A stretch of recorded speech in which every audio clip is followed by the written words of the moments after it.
To all of you.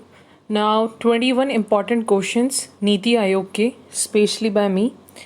Channel को subscribe करें, like करें, शेयर करें जिससे ज़्यादा से ज़्यादा वीडियो बना सकें हम लोग. So let's start. 21 important question है नीति आयोग के. इसके अलावा आपको नीति आयोग पढ़ने की ज़रूरत नहीं है. इंडियन इकोनॉमी में डायरेक्ट टॉपिक दिया हुआ है. First question, who is the current CEO of NITI Aayog? That is answer C, Amitabh Kant हैं. अप्रैल 2019 में इनको CEO बनाया गया है नीति आयोग का. और राजीव कुमार जो है वो वाइस चेयरमैन है इस time. Question number second, which of the following statement is correct? NITI Aayog 25 जनवरी को नहीं बना था. Wrong. It's under and comes under ministry of commerce and industry. Wrong. The full form of national institute for transforming, ये भी गलत है. D, that is the right. NITI Aayog is the policy think tank of the government of India, जिसको planning commission जो थी उसको इसने remove किया है. नीति आयोग इस्टेब्लिश्ड कब हुआ है? नीति आयोग 1 जनवरी 2015 को इस्टेब्लिशमेंट हुआ है और नेशनल इंस्टीट्यूशन है, इंस्टीट्यूट नहीं है. National institution for transforming India. Direct definition भी इसमें आ सकती है आप लोगों के. ओके. अब नेक्स्ट क्वेश्चन है फोर्थ क्वेश्चन. जो फोर्थ क्वेश्चन हम करते हैं, which of the following statements are correct for NITI Aayog? Okay. तो the aim of NITI Aayog is to achieve sustainable development.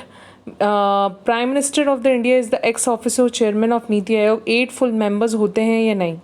तो डी में फर्स्ट एंड सेकंड, जैसे कि इसमें दिखा रहे हैं कि prime minister ex official chairperson NITI Aayog का होता है. और aim sustainable development goals, cooperative federalism की बात करते हैं. जब भी सारे जो चीफ मिनिस्टर्स हैं उनको इस नीति आयोग का मेंबर बनाया गया है गवर्निंग काउंसिल में. तो डी जो है वो गलत क्यों है? Let us discuss this. Full time organisation framework composed of vice chairperson होता है एक, 5 फुल टाइम मेंबर होते हैं और 2 पार्ट टाइम मेंबर होते हैं जो leading university, research organisation and other relevant institution से एक्स ऑफिसियो कैपेसिटी के अकॉर्डिंग लिए जाते हैं. 4 ex officio members, union council of ministers, a chief executive officer with the rank of secretary to the government of India होता है, who looks after the administration and a secretariat.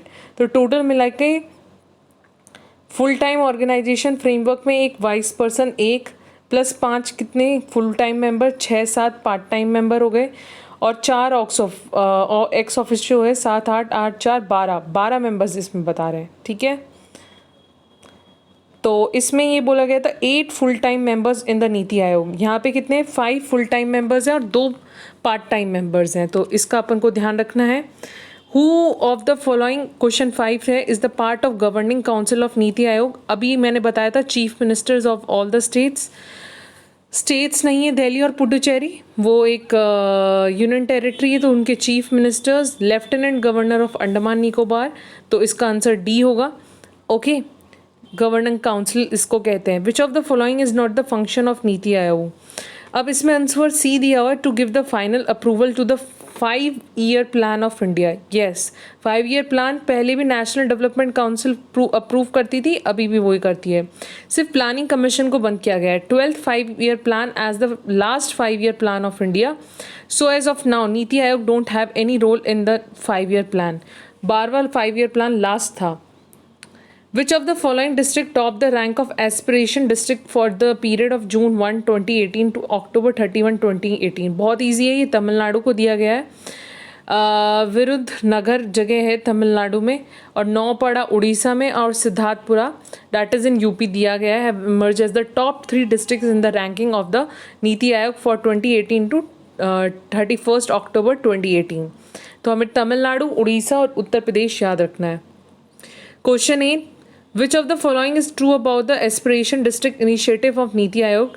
Direct हम answer पे जाते हैं. इसमें the aspiration district program was launch by prime minister Narendra Modi on 5 January 2018 and release in June 2018. यहाँ पे क्या बोला है? जो बी है इसमें वही ट्रू है. फर्स्ट जो है वो भी गलत है और थर्ड और फोर्थ भी गलत है. तो ये 5 जनवरी को रिलीज़ किया गया है. Which of the following is not matched correctly about the नीति Aayog? NITI Aayog replace national development council? No, it's planning commission को उन्होंने किया है. Parent agency government of India है. नरेंद्र मोदी चेयरमैन है. नीति आयोग का हेड कहाँ पे? दिल्ली में है. 10th question. Which of the following are true regarding the committee to examine and promote the use of digital payment? It consists of the chief ministers of all the states and UTs. देखिए यहाँ पे chief minister सारे state और UTs के नहीं होते हैं, तो पहला तो वैसे ही गलत हो जाता है, और सेकंड जो है वो बिल्कुल सही है, वाइस चेयरमैन नीति आयोग का होता है इस कमेटी में। इसका डिटेल आंसर अपन पढ़ लेते हैं। NITI Aayog has constituted a committee of chief ministers representing different political parties to examine and promote the use of digital payment system across the country. Decided नहीं है कि सारी स्टेट्स के चीफ मिनिस्टर, और एक कमेटी बनाई गई है चीफ मिनिस्टर्स की, मीन्स टू से गवर्नर्स जो हैं उनको नहीं लिया गया है। The move is in the line with the governments thinking of transparency, financial inclusion and healthy financial ecosystem. The committee will also include vice chairman, NITI Aayog, CEO, NITI Aayog and experts. Okay, NITI Aayog के experts. Now the next question, which of the following are functions of NITI Aayog? Fostering cooperative federalism, बिल्कुल सही है। Platform for the resolution of inter sectoral and inter departmental issues, second थोड़ा confusing है। Third, instrument to bring outside ideas into policy making. I hope first and third इसका answer होगा, let's see. नहीं, इसका answer first, second and third है। Platform for the resolution of inter sectoral and inter departmental issues को भी ये एक well आता है कि फॉर एग्जांपल किसी भी इंस्टीट्यूशन में अगर कुछ भी प्रॉब्लम्स है तो उसको भी यहाँ पे सॉल्व किया जाता है। It is very important question कि रेजोल्यूशन भी दिया जाता है, इंटर डिपार्टमेंटल इशूज़ को भी प्लेटफॉर्म दिया जाता है। Now 12th question, which of the following are the functions of NITI Aayog? First, to formulate credible plans at the village level.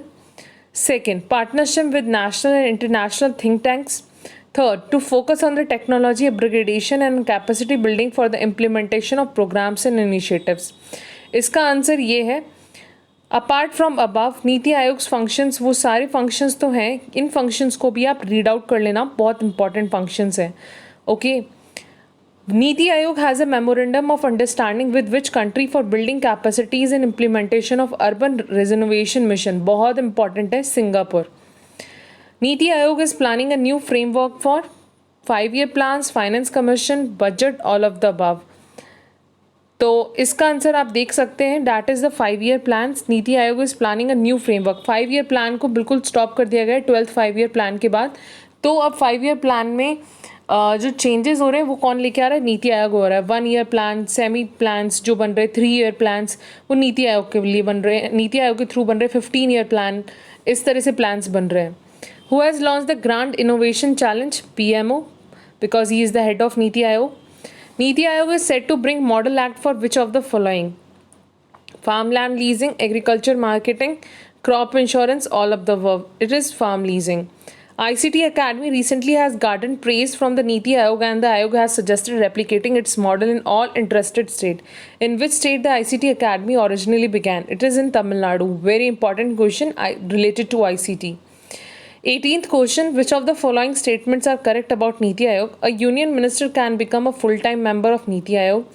A serving IAS officer can become a part-time member of Niti Aayog. इसमें जो conditions हैं उनको हमें पढ़ना होगा क्योंकि दोनों ही सही नहीं है। Maximum of 2 from the leading university, a research organization and other relevant institution can become part-time members of the Niti Aayog on rotational basis. Maximum of 4 members of Union Council of Ministers to be nominated by the Prime Minister can become ex officio members. Currently, Vivek Debarai, former DRDO chief, VK Saraswat, agriculture expert, ये सारे सब हैं इसमें। Okay? Which of the following are the areas identified by Niti Aayog to engage in? Land leasing अभी बताया गया था, land tilting है, लैंड एक्विजिशन नहीं है। राइट टू एजुकेशन एक्ट भी नीति आयोग के अंदर आते हैं। Okay, consider the following statements. NITI Aayog vice chairman will get cabinet minister rank and पे। Members of the NITI Aayog will be of the rank and the status of minister of state at the centre. तो देखिए second वाला तो बिल्कुल ही गलत लग रहा है क्योंकि ईच अगर कोऑपरेटिव फेडरलिज्म की आप बात कर रहे हो तो वहाँ पे इस तरह से स्टेटस कभी भी डिफाइन नहीं होगा, और जो वाइस चेयरमैन है उसको कैबिनेट मिनिस्टर रैंक एंड पे मिलता है। बहुत इंपॉर्टेंट बात है ये, आप इसका जो डिस्क्रिप्शन है उसको पढ़ सकते हैं। Then 21st question, that is the last question, who is the chairman of the committee on the innovations and entrepreneurship set by NITI Aayog? बहुत इंपॉर्टेंट क्वेश्चन है, काफ़ी एग्जाम्स में ये क्वेश्चन पूछा गया है। that is Tarun Khanna. Thank you so much guys. आप मेरे जो वीडियोज़ हैं उनको काफ़ी ज़्यादा लाइक कर रहे हैं, काफ़ी ज़्यादा व्यूज़ आ रहे हैं मेरे जो वीडियोज़ मैं ACF के लिए बना रही हूँ। डू कमेंट गाइज़ कि आपको किस टॉपिक पे और वीडियोज़ चाहिए, किसी पर्टिकुलर टॉपिक को आप समझना चाहते हैं तो I will definitely made the presentation for them in English and Hindi medium as well.